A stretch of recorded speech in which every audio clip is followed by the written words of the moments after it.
গল্প কথার আসরে আপনাদের সকলকেই স্বাগত। আজ আপনাদের জন্য শ্যামল দত্ত চৌধুরীর লেখা গল্প হরি কাকার এক্সপেরিমেন্ট। বৈজ্ঞানিক হরি কাকার কথা এত বছর পরেও বলতে বসে ভয়ে আমার গায়ে কাঁটা দিচ্ছে। হরি কাকা সত্যি সত্যি আমাদের কাকা ছিলেন না। ছেলেবেলায় দেখেছি আমাদের বাড়ির কোণের দিকে একটা ঘরে তিনি থাকতেন। মুখে এবড়ো খেবড়ো কাঁচা পাকা দাড়ি, মাথার ঝাঁকড়া চুলে কতদিন তেল চিরুনি পড়েনি তা কেউ জানে না। ঠিক রবি ঠাকুরের ছবিতে যেমন দেখা যায় তেমনই ঢোলা পোশাক পরতেন, তার রং আবার গেরুয়া। হরি কাকার গলায় রুদ্রাক্ষের মালা।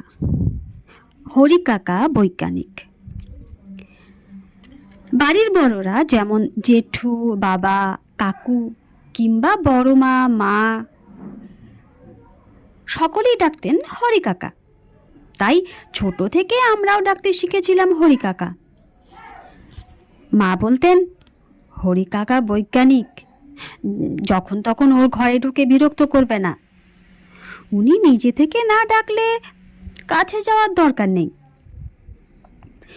বড়দের কথায় হরি কাকার সম্বন্ধে কৌতূহল আমাদের বেড়েই যেত। আমার জ্যাঠতো দাদা কানাই একবার বাগানের দিকে জানলা দিয়ে লুকিয়ে লুকিয়ে সারা দুপুর হরি কাকার উপর পর্যবেক্ষণ চালিয়ে আমাদের বলেছিল, হরি কাকার খাটের তলায় ঘরা ঘরা সোনার মোহর আছে। হাত ঠুকিয়ে মুঠো মুঠো মোহর বের করে আজ গুনছিলেন। সে এক মোহরের পাহাড়, মাটিতে ঢাললে এতটা উঁচু হয়ে যাবে, মনির সমান। কানাই দাদা এসব খবর দিয়ে গুলতি নিয়ে পুকুরের দিকে চলে গিয়েছিল। আমাদের ভাই বোনেদের তাক লেগে গিয়েছিল শুনে। হরি কাকার ঘরের দেওয়ালে ঝোলানো ছিল একটা মানুষের কঙ্কাল, প্লাস্টিকের নয়, একদম আসল।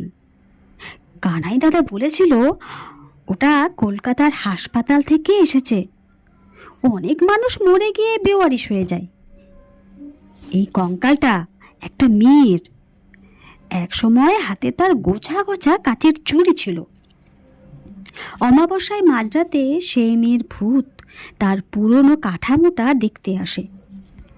দেওয়ালে তখন কঙ্কালটা ফট ফট শব্দ তুলে দুলতে থাকে। তার নাক থেকে ফোঁস ফোঁস নিঃশ্বাস বেরোয়। আমরা রুদ্ধশ্বাসে জিজ্ঞেস করতাম, হরি কাকার ভয় করে না? কানাই দাদা সব জানতার, হাসি এসে বলতো, হরি কাকা ভয় পাবেন কেন? চেনা ভুজছে। জানিস কত বড় ডাক্তার ছিলেন হরি কাকা? FRCS বিলেত থেকে পাশ করে এসেছিলেন। ঘ্যাঁচ ঘ্যাঁচ অপারেশন করতেন, দিনে 24টা। ওই কঙ্কালের মালিক যে মেয়েটা, সে হাসপাতালে অপারেশনের সময় হরি কাকার চুরিতেই মরেছিল কিনা, তাই খুব ভয় পায় হরি কাকাকে। তবু কঙ্কালটার সঙ্গে মায়ার বন্ধন তো, তাই ভূতটা না এসে পারে না। বলা বাহুল্য, আমরা যেচে কখনো হরি কাকার ঘর মারাতাম না। তার দরজা পেরোনোর সময় চোখ বুজে রাম নাম করতে করতে যেতাম। হরি কাকার সঙ্গে আমাদের মুখোমুখি মোলাকাত বড় একটা হয়নি কখনো, এড়িয়ে এড়িয়ে চলতাম। তবু একবার আকস্মিক সাক্ষাৎ হয়ে গিয়েছিল। আমি পা টিপে টিপে হরি কাকার দরজা পেরোচ্ছি, হঠাৎ ধাস শব্দে পাল্লা খুলে গেল।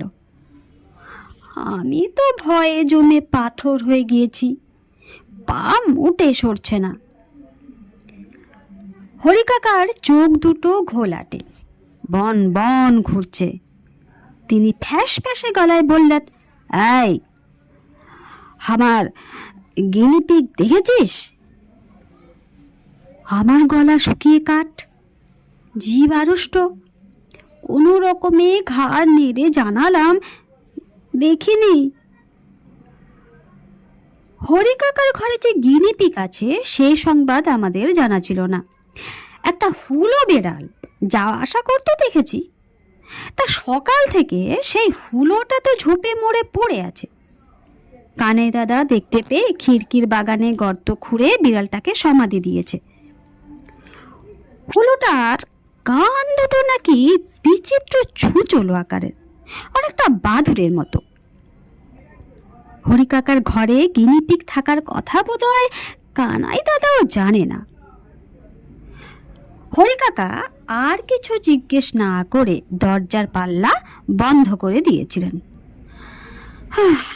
আমিও যেন প্রাণ ফিরে পেয়ে এক ছুট্টে ভাই বোনদের কাছে গিয়ে আমার রোমাঞ্চকর অভিজ্ঞতার কথা জানিয়েছিলাম। খোদ হরি কাকার সামনাসামনি দাঁড়িয়ে কথা বলেছি শুনে ওরা ভয়ে বিস্ময়ে হাঁ হয়ে গিয়েছিল। কেবল কানাই দাদা বলেছিল, বৈজ্ঞানিকরা গিনিপিগের উপর নতুন নতুন পরীক্ষা করেন। হরি কাকার গিনিপিগ আমাদেরই খুঁজে বের করতে হবে। সকলে ছড়িয়ে পড়ে খুঁজতে লেগে যাও, যে দেখতে পাবে সে হুইসেল বাজিয়ে আমায় ডাকবে। বাড়ি, বাগান, খিড়কি, পুকুরের ধার, ঝোপ ঝাড় তন্ন তন্ন করে খোঁজা হলো। কোথায় গিনিপিগ? শেষে কানাই দাদা বলল, মনে হয় কাকচিল ছো মেরে তুলে নিয়ে গিয়েছে। সমস্ত এলাকাটাই তো খুঁজে দেখা হলো, কেবল পশ্চিমের জঙ্গলের দিকে শেওড়া গাছের ওদিকটা দেখা বাকি। সবাই মিলে চলো। শেওড়া গাছের ডাল থেকে দিনের বেলা অনেক বাদুড় উল্টো হয়ে ঝোলে, ওদিকটা পারতপক্ষে কেউ যায় না। তাই কানাই দাদার প্রস্তাবে কেউ বিশেষ সাড়া দিল না। অমন যে দুর্দান্ত কানাই দাদা, তারও একলা যাওয়ার ইচ্ছে নেই, সকলকে দলে টানছে। আমরা পুকুর ঘাটের সিঁড়িতে বসে মিটিং করছিলাম। হঠাৎ কানাই দাদা চাপা গলায় বলে উঠল, চট করে সবাই লুকিয়ে যা, কুইক। বলেই কানাই দাদা এক লাফে ঘাটের ধারে সিমেন্টের বেদির আড়ালে লুকিয়ে পড়ল। আমরা যে যেখানে পারি নিমিষে গা ঢাকা দিলাম। আমি লুকিয়েছিলাম লাউ মাচার তলায়। পরক্ষণে দেখতে পেলাম হরি কাকা খেপা ষাঁড়ের মতো ঝোপঝাড় ভেঙে জঙ্গলের দিকে চলেছেন, যেদিকটা শেওড়া গাছ সেদিকে। তার হাতে আকশি আর একটা শূন্য খাঁচা। হরি কাকা দূরে চলে যাওয়ার পর আমরা একে একে বেরিয়ে এলাম। কানাই দাদা হাফ প্যান্টের ধুলো ঝাড়তে ঝাড়তে বলল, ঠিক ভেবেছিলাম গিনিপিগটা ওদিকেই পালিয়েছে। হরি কাকা খাঁচা নিয়ে ধরতে গেলেন। মনি বলল, কোনো গর্তে ঢুকলে আকশি দিয়ে খুঁচিয়ে বের করবেন, তাই না রে? খাওয়ার সময় হয়ে গিয়েছে। বাড়ির দিক থেকে আমাদের নাম ধরে ডাকাডাকি শুরু হয়ে গিয়েছে। হরি কাকাকে ফলো করতে গেলে পরে দেরি হওয়ার জন্য বকুনি খেতে হবে। আমরা নীরবে চিন্তাগ্রস্ত মুখে বাড়ির দিকে এগোলাম। কানাই দাদা বলল, তোরা যা, আমি হাত পা ধুয়ে আসছি।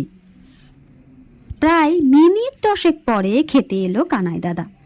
লাইনের শেষ পিঁড়িটায় বসে থালার চারিদিকে জল ছিটিয়ে বলল, মিস্টিরিয়াস, হাইলি মিস্টিরিয়াস। কালো কাপড়ে ঢাকা খাঁচাটা একটা দুটো নয়, মনে হয় অনেক গিনিপিগ খাঁচার ভিতর লাফাচ্ছে। তারপর কবে একদিন হরি কাকা আমাদের বাড়ি ছেড়ে চলে গিয়েছিলেন। আমরা বাড়ির পিছন দিকের পৌর জমিতে ডাঙ্গুলি খেলছিলাম। কানাই দাদা এসে বলেছিল যে এ বাড়িতে ফচকে ছোড়াদের জ্বালায় হরি কাকার গবেষণায় ব্যাঘাত ঘটছিল। তাই দেওঘরের এক পুরনো বাড়ি কিনে নিরিবিলিতে বৈজ্ঞানিক সাধনা করতে চলে গিয়েছেন। তারপর বেশ কয়েক বছর কেটে গিয়েছে। বাবা ট্রান্সফার হয়ে কলকাতায় এসেছেন। ভাড়ার ফ্ল্যাটে আমি, মা, বাবা থাকি। নতুন স্কুল, পাড়ার খুব খুব চাপ। হরি কাকার কথা প্রায় ভুলতেই বসেছিলাম। ডিসেম্বরে টার্মিনাল পরীক্ষার পর একদিন শুনতে পেলাম মা বলছেন বাবাকে, এখন তো ওর পরীক্ষা শেষ, চলো না কোথাও বেরিয়ে আসি কদিনের জন্য। বাবা বললেন, দাদার কাছে চিঠি এসেছে, হরি কাকার শরীর খারাপ। এই তো কাছে দেওঘর, 5-6 ঘন্টা জার্নি, যাবে নাকি? এই সময় জায়গাটা খুব মনোরম হয়ে ওঠে। হরি কাকার খবর নেওয়া হবে, বেড়ানোও হবে। হাওড়া স্টেশন থেকে রাতের গাড়ি ধরে ভোর ভোর সময়ে আমরা পৌঁছলাম জসিডি স্টেশনে। দারুণ শীত, প্ল্যাটফর্ম শুনশান। আমাদের হাতে ঝোলানো ব্যাগে কাপড় চোপড়। হরি কাকার বাড়িতে গেস্ট রুমে বিছানাপত্রের বন্দোবস্ত আছে, তাই আমাদের ভারী কিছু বইতে হয়নি। ওভারব্রিজে ওঠার সিঁড়ির কাছাকাছি আসতেই অন্ধকার ফুঁড়ে একটা লম্বা ডিগডিগে লোক বেরিয়ে এলো। তার কান মাথা মোড়া, কেবল চোখ দুটো জল জল করছে। লোকটা ঝুঁকে খোনা গলায় বলল, হরিবা মোকাম মেহমান আয়ে। লোকটা পিছু পিছু গিয়ে ওর অটো রিকশায় চেপে রওনা হলাম। হরি কাকার বাড়ি দেওঘরের বোম্বাস টাউনে। লোকটা অটো চালাতে চালাতে বারবার ঘুমে ঢুলে পড়ছে। তখন অটোটা এলোবেলো হয়ে যাচ্ছে রাস্তার ধারে। একবার তো একটু হলে ট্রেকারের সঙ্গে ধাক্কা লাগতো। মা ভয় পেয়ে চিৎকার করে উঠেছিলেন, আ আ। বাবা লোকটার পিঠে খোঁচা মেরে সাবধানে চালাতে বললেন। আমি বসেছি ওর পাশে। লোকটা আমাকে নিচু স্বরে বলল, 3 রাত नींद ना আছে খোকা বাবু, जामुन का पेड़ से पत्ता गिरने की इतनी आवाज मत बोलो। গাছের পাতা ঝরার শব্দে ওর 3 রাত ঘুম নেই? বলে কি লোকটা? পাতা ঝরলে আওয়াজ ওঠে নাকি? পাঁচিল ঘেরা পুরনো বাড়ি হরি কাকার। লোহার গেট বন্ধ হয় বলে মনে হয় না, মরচে ধরে গিয়েছে। বাড়ির চওড়া দাওয়ায় আমাদের ব্যাগগুলো নামিয়ে রেখে লম্বা লোকটা অটো নিয়ে চলে গেল। আউট হাউসের দিক থেকে ঘোমটা টানা একজন দেহাতি মেয়ে মানুষ তাড়াতাড়ি এগিয়ে এসে মাকে বলল, আন্দার আসুন, হাত মুখ ধুয়ে এলেন? বাবা গিয়েছেন দুমকা, এসে যাবেন নাস্তার আগে। আমি লক্ষ্মী আছে। মা বাবা ভেতরে গেলে আমি বেরোলাম বাড়িটা ঘুরে দেখতে। কুয়াশা ছিঁড়ে নরম রোদ উঠেছে। হরি কাকার বাড়ি ঘিরে অনেকটা জমি, খটখটে শুকনো পাথুরে মাটি, কিছু ঝোপঝাড় ছাড়া বড় গাছ নেই। আউট হাউসের সিঁড়িতে আমার বয়সী একটা ছেলে বসে আছে। তার পরনে খাকি রঙের ঢলঢলে হাফ প্যান্ট ও হাত কাটা রং চটা সোয়েটার। তার কান গলা জড়িয়ে রেখেছে মোটা মাফলারে। বোধহয় লক্ষ্মী মাসেরই ছেলে। আমি ভাব করার জন্য ওর দিকে এগোতেই ছেলেটা উঠে ঘরের ভেতরে ঢুকে দুম করে দরজা বন্ধ করে দিল। আচ্ছা অসভ্য ছেলে তো। সাইকেলের ঘন্টার শব্দে গেটের দিকে তাকিয়ে দেখলাম একজন লোক এদিকেই আসছেন। প্যান্টের ওপর বাদামি ওভারকোট। আমার কাছে এসে একটা পা মাটিতে নামিয়ে বললেন, এসেই ঘুরঘুর করতে লেগেছ? কদিন থাকা হবে? হ্যাঁ, আমি বললাম, সামনের রবিবার কলকাতায় ফিরব। ফেরার টিকিট রিজার্ভ আছে? তা তো জানি না, বাবা খুব ভিড় হয়, আজই বুকিং করা দরকার। আমরা এখানে খুব বড় বড় কাজ করছি, তোমরা থাকলে ডিস্টার্ব হবে। এই লোকটার কথা যেন কেমন কেমন। আমরা এসেছি বলে যেন রাগ হয়েছে ওর। হরি কাকাকে বলে দেব? না, ও হরি কাকা না, বরং মাকে বলবো। যত তাড়াতাড়ি সম্ভব ফিরে যাই, চলো। এখানকার লোকেরা আমাদের পছন্দ করছেন না। লোকটি বললেন, চলো ল্যাব দেখবে। আমার নাম মনোহর দাস ঝাঁ, আমি ডক্টর, হাসপাতালে অ্যানেস্থেসিস্ট, অফ টাইমে হরি স্যারের ল্যাব অ্যাসিস্ট্যান্ট। বাড়ির পিছন দিকটায় 4খানা সিঁড়ির ধাপ চড়লেই ডান দিকে দরজার উপরে লেখা ল্যাবরেটরি। ভিতরে ঝিমঝিম শব্দে এসি চলছে। বাড়ির এদিকটা সারিয়ে চুনকাম করানো নতুন চেহারা। সুইচ টিপে জোরালো আলো জেলে মনোহর দাস ঝাঁ বললেন, প্রায়ই কারেন্ট থাকে না, এদিকটা জেনারেটর আছে। দেওয়ালে একটা মানুষের কঙ্কাল ঝুলছে। এই বোধ হয় সেই কঙ্কালটা যেটাকে ঘিরে ছেলেবেলায় আমাদের অনেক জল্পনা কল্পনা চলত।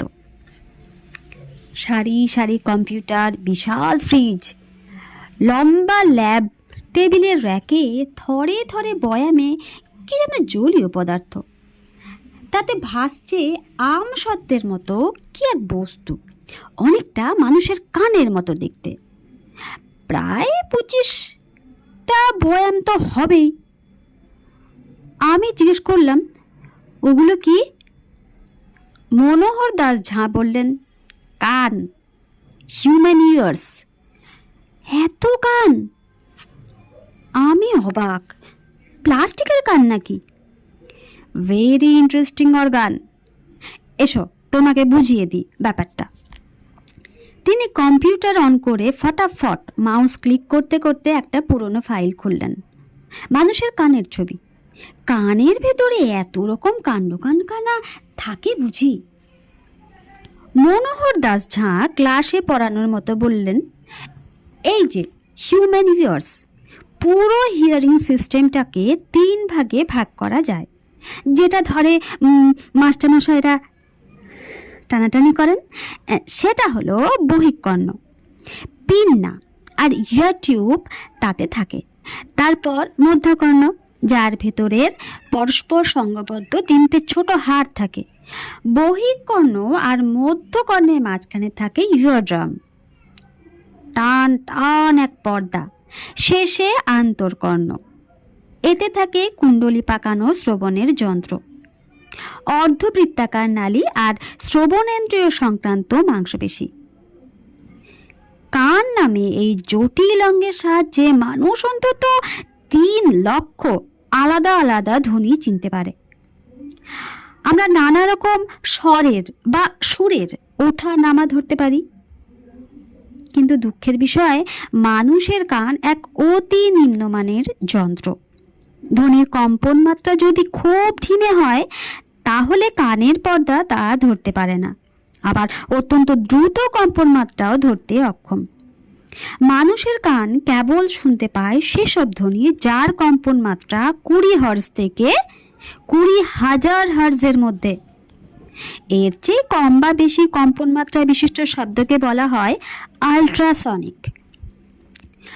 তোমার আমার স্বরের বিস্তার মোটে 60 হার্জ থেকে 13,000 হার্জ পর্যন্ত।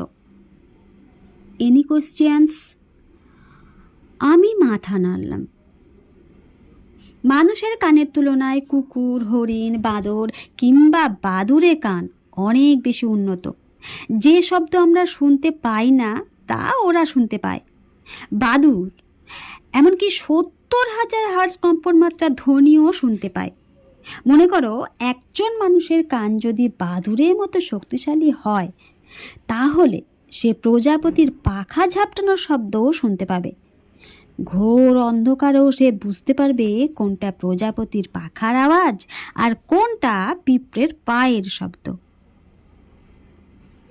মনোহর দাস ঝাঁ তারপর মুখে রহস্যময় হাসি টেনে বললেন, তুমি কি সেরকম কান চাও। আমার মাথায় হঠাৎ ভেসে উঠল জাম গাছ থেকে পাতা খসে পড়ার ছবি। এমন জোরসে আওয়াজ যে রাতে ঘুম ছুটে যায়। পাতা ঝরার শব্দ শুনতে পায় এমন একজন অটো চালককে আজ সকালে আমি দেখেছি। তবে কি তার কান মানুষের কানের চেয়ে শক্তিশালী? দরজায় ছায়া পড়তেই আমি চমকে উঠলাম। হরি কাকা, সেই গেরুয়া ঢিলে পোশাক আর রুদ্রাক্ষের মালা। ছেলেবেলায় একসময় যাকে আমরা ভয়ঙ্কর ভয় পেতাম, এড়িয়ে এড়িয়ে চলতাম, ভাবতাম প্রাচীনকালের দৈত্য দানব হয়তোবা। তাকে এখন সাধারণ মানুষের মতোই সাধারণ দেখাচ্ছে। সাইজে যেন অনেকটা ছোট, দেখতেও অনেক বুড়ো। হরি কাকা বিরক্ত হয়ে মনোহর দাসকে বললেন, আবার ভাষণ দিতে লেগেছ? ক বছর ছাত্র পড়িয়ে তোমার সর্বনাশটি হয়েছে। তারপর ফ্যাঁস ফ্যাঁসে গলায় আমাকে বললেন, চলো নাস্তা রেডি। দুমকার বাজারে পেয়ে গেলাম সুতানটের ইলিশ, লাঞ্চে ভেজে দিতে বলেছি। আমার কাঁধে হাত রেখে হাঁটছিলেন হরি কাকা। ছেলেবেলার আতঙ্ক এখনো আছে। আমি জড়সড়। আউট হাউসের সামনে দুটো ছেলে গাছের ডাল নিয়ে লড়াই খেলছিল। একজনকে আমি সকালে দেখেছি, মাফলারে তার কান গলা জড়ানো। এখন বেশ ঝোড়া রোদ, তবু মাফলারটা সে ছাড়েনি। খেলতে খেলতে ডালের খোঁচায় ওর মাফলার মাটিতে পড়ে গেল। আবল তাবল বয়ে হ্যাংলা মুখ ছবি আছে, বড় বড় ছুচলো কান। ছেলেটাকে অনেকটা সেরকম দেখতে। আমাদের দেখতে পেয়ে ছুট দিল ঘরের মধ্যে। হরি কাকা বললেন, লক্ষ্মীর দুই ছেলে, বড়টা বুধোয়া আর অন্যটি পারসাদিয়া। এটির খুব বুদ্ধি ধরে। খাওয়ার সময় বাবা তুললেন হরি কাকার গবেষণার কথা। কি এমন জরুরি গবেষণা যে এখানে একলা পড়ে আছেন? হরি কাকার সঙ্গে এক টেবিলে বসে ডিম ভাজা আর পরোটা কোনোদিন খাবো তা আমি স্বপ্নেও কল্পনা করতে পারিনি। কলকাতায় ফিরে চিঠি লিখতে হবে কানাই দাদাকে। হরি কাকা বললেন, বেদের ঋষি বলে গিয়েছেন শব্দ ব্রহ্ম। আবার জন এর গসপেল বলেছেন, in the beginning there was the word and the world was God. আমার গবেষণার লক্ষ্য সেই চিরন্তন শব্দের উৎসের সন্ধান। রবীন্দ্রনাথের গানে আছে, যে গান কানে শোনা যায় না, যে গান যেথায় নিত্য বাজে। চিরন্তন সে ধ্বনি হচ্ছে স্বাভাবিক শ্রুতিশক্তির সীমা বহির্ভূত। আলট্রাসনিক সাউন্ড আমরা কানে শুনতে পাই না। ডলফিন কিংবা বাদুড় যে শব্দ উৎপন্ন করে তা আলট্রাসনিক, কিন্তু ওদের কান তা শুনতে পায়। আলট্রাসাউন্ডের অনেক ব্যবহার আছে চিকিৎসা বিজ্ঞানে। ইকোকার্ডিওগ্রাম বল অথবা আলট্রাসনোগ্রাফি বল মূলত আলট্রাসনিক ধ্বনির কম্পনমাত্রা কাজে লাগিয়েই শরীরের অভ্যন্তরের খুঁটিনাটি সংবাদ যন্ত্রের মাধ্যমে রেকর্ড করা হয়। যতদূর সম্ভব নন টেকনিক্যাল ভাষা ব্যবহার করতে গেলে বলতে হয়, আমি এমন এক মাইক্রোচিপ উদ্ভাবন করেছি যার সাহায্যে সৃষ্টির সবচেয়ে প্রথম উৎপাদিত শব্দ শুনতে পাওয়া যাবে। মা খুব মনোযোগ দিয়ে হরি কাকার কথা শুনছিলেন। একবার বাবার মুখটা দেখে নিয়ে বললেন, একটু বুঝিয়ে বলুন হরি কাকা, আমারও বেশ কৌতূহল হচ্ছে। হরি কাকা খুশি হয়ে বললেন, ওম। ওম হচ্ছে সৃষ্টির আদি ধ্বনি। আধুনিক পদার্থবিদরা বলেন বিগ ব্যাং। বিস্ফোরণে ব্রহ্মাণ্ড টুকরো টুকরো হওয়ার সঙ্গে সঙ্গে কাল বা টাইমের যাত্রা শুরু। 13 বিলিয়ন বছর আগে সেই আদিম বিস্ফোরণের প্রচণ্ড শব্দের ইকো বা অনুরণন ক্রমশ ক্ষীণ হয়ে এলেও বায়ুমণ্ডলে এখনও তার সূক্ষ্ম কম্পন বর্তমান আছে। ওঙ্কার ধ্বনি সেই সুপার আল্ট্রাসনিক ধ্বনি আমি ধরেছি। কানে মাইক্রোচিপ ইমপ্ল্যান্ট করে দিলে যে কেউ তা শুনতে পাবে। বাবা বললেন, এই যে যুগান্তকারী আবিষ্কার হরি কাকা, নোবেল প্রাইজ পাওয়ার যোগ্য। না হে, এখনো প্রকাশ্যে ঘোষণা করার সময় আসেনি। পরীক্ষা নিরীক্ষা চলছে গিনিপিকের ওপর। গিনিপিক?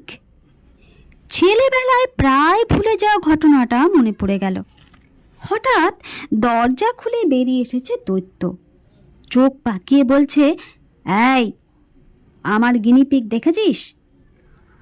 আমরা ভাই বোনেরা তারপর সারা দিন গিনিপিক খুঁজে খুঁজে হয়রান। কানাই দাদা দেখেছিল হরি কাকার মরা বিড়ালটাকে। কানাই দাদা বলেছিল তার কান দুটো বাদুরের মতো ছুঁচালো। হরি কাকাকে আকশি আর খাঁচা নিয়ে জঙ্গলের শেওড়া গাছটার দিকে যেতে দেখেছিলাম, যার ডাল থেকে দিনের বেলা হেটমুন্ডু বাদুর ঝোলে। কানাই দাদা দেখেছিল হরি কাকা ফেরার সময় খাঁচা ঢাকা ছিল কালো কাপড়ে। হরি কাকা কি খাঁচার বাদুর ধরেছিলেন? আজও হরি কাকা গিনিপিকের কথা তুললেন, কিন্তু সকালে ল্যাবরেটরিতে তো গিনিপিকের খাঁচা দেখিনি। মনোহর দাস ঝাঁকে পরে জিজ্ঞেস করতে হবে, কিংবা লক্ষ্মী মাসির ছেলেদের, ওরা ঠিক জানবে গিনিপিক কোথায় থাকে। পরের কদিন দেওঘরে আঁশ মিটিয়ে বেড়ালাম। সাধু মহাপুরুষদের অনেক সুন্দর আশ্রম আছে। বৈদ্যনাথ ধামের শিব মন্দির, দেবসঙ্গের নবদুর্গা মন্দির, নওলাখা মন্দির, তপবন মন্দির, ত্রিকুট পাহাড়, আরও কত কি।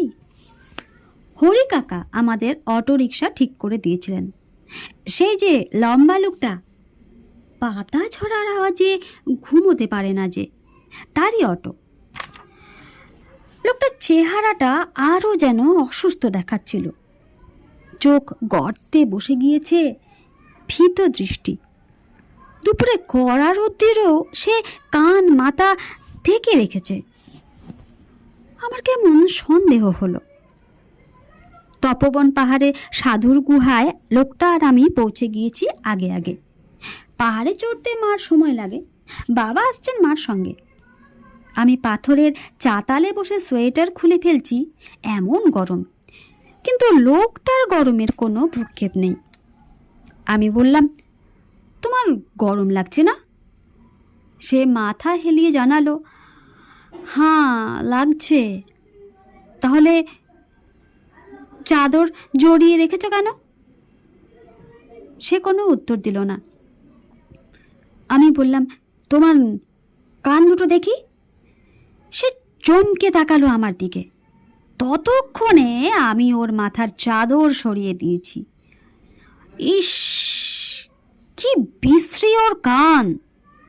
স্টিভেন স্পিলবার্গের ইটির মতন। মানুষের তো এমন কান থাকে না। হঠাৎ সে আর্তনাদ করে দু হাতে কান ঢাকলো। আ আ তার মুখটা ব্যথায় বিকৃত হয়ে উঠেছে। কাছাকাছি একদল ট্যুরিস্ট পাহাড় ভেঙে উঠে বিশ্রাম নিচ্ছিল।